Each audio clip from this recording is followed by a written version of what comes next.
대통령 기록물이라서 사과할 일도 전혀 없고 오히려 이걸 돌려주면 국고 횡령에 해당한다.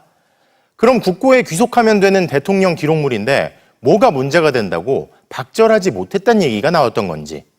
그러다가 왜 또 입장이 바뀌어서 대통령 기록물인지 아직 판단을 하지 않았다 하는지. 그러더니 이제는 김건희 여사는 사실 돌려주라고 했는데 부하 직원이 까먹은 거라 하고. 그럼 그동안의 주장은 대체 뭐였는지, 지금은 또 왜 이렇게 나오는지 의문입니다. 강현석 기자입니다.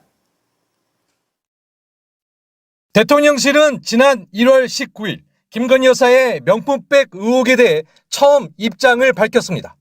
국민의힘 김경률 비대위원이 공개적으로 사과를 요구했던 이른바 마리 앙뚜아네트 발언 이틀 뒤입니다. 대통령실은 명품백을 선물로 규정했습니다. 대통령 부부에게 접수되는 모든 선물은 규정에 따라 관리 보관되는 만큼 문제될 이유도 사과할 필요도 없다는 겁니다.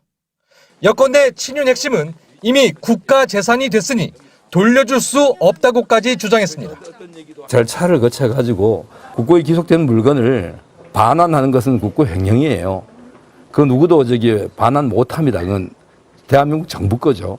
권익위는 김 여사가 받은 명품백은 직무 관련성이 없고 설령 관련성이 있다 해도 최재형 목사가 외국인이기 때문에 신고 대상이 아니라는 결정을 내렸습니다. 반년이 다 된 시점, 대통령실의 입장이 모호하게 변하기 시작했습니다.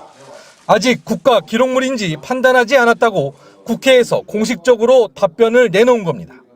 대통령 기록물 여부에 대한 판단은 아직 그 시기가 도래하지 않았습니다.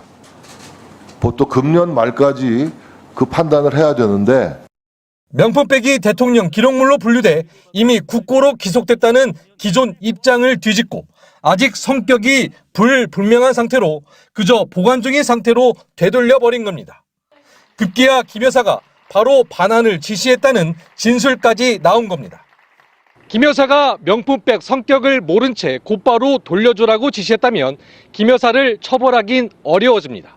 수사팀을 정비한 검찰이 김건희 여사 소환을 기정사실화한 뒤 대통령실의 입장이 바뀐 셈입니다. MBC 뉴스 강현석입니다.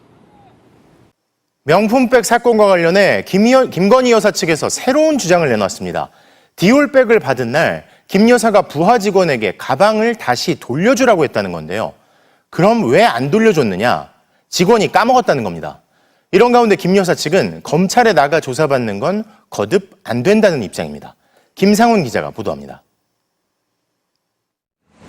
검찰은 최근 대통령실 유모행정관을 참고인으로 조사했습니다. 김건희 여사가 운영하던 코바나 콘텐츠 직원 출신으로 윤석열 정부가 출범한 뒤 이른바 여사팀에서 김 여사를 보좌해온 인물입니다.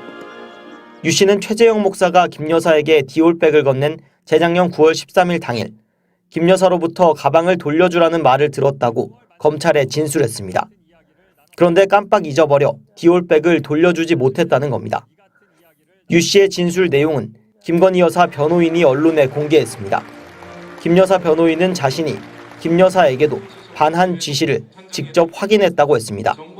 하지만 이런 지시가 있었다는 걸 뒷받침할 문자메시지나 메모 같은 물증은 없다고 했습니다.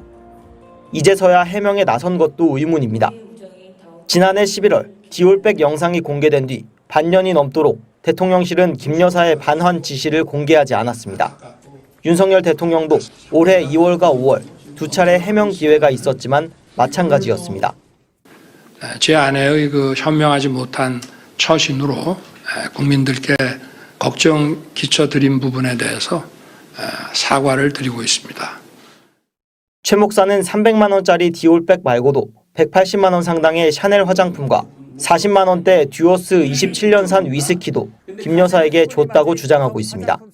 샤넬 화장품과 위스키 행방에 대해 김 여사 변호인은 검찰 수사 중이라며 답하지 않았습니다. 디올백은 대통령실의 포장재 그대로 보관 중이라고 했습니다. 검찰은 압수수색 영장을 발부받는 것보다 대통령실에 공문을 보내 디올백을 확보하는 방안을 검토하고 있는 걸로 알려졌습니다. 김 여사에 대한 조사도 임박한 가운데 변호인은 처벌 근거가 없다며 소환 조사 불가를 거듭 주장했습니다. MBC 뉴스 김상훈입니다.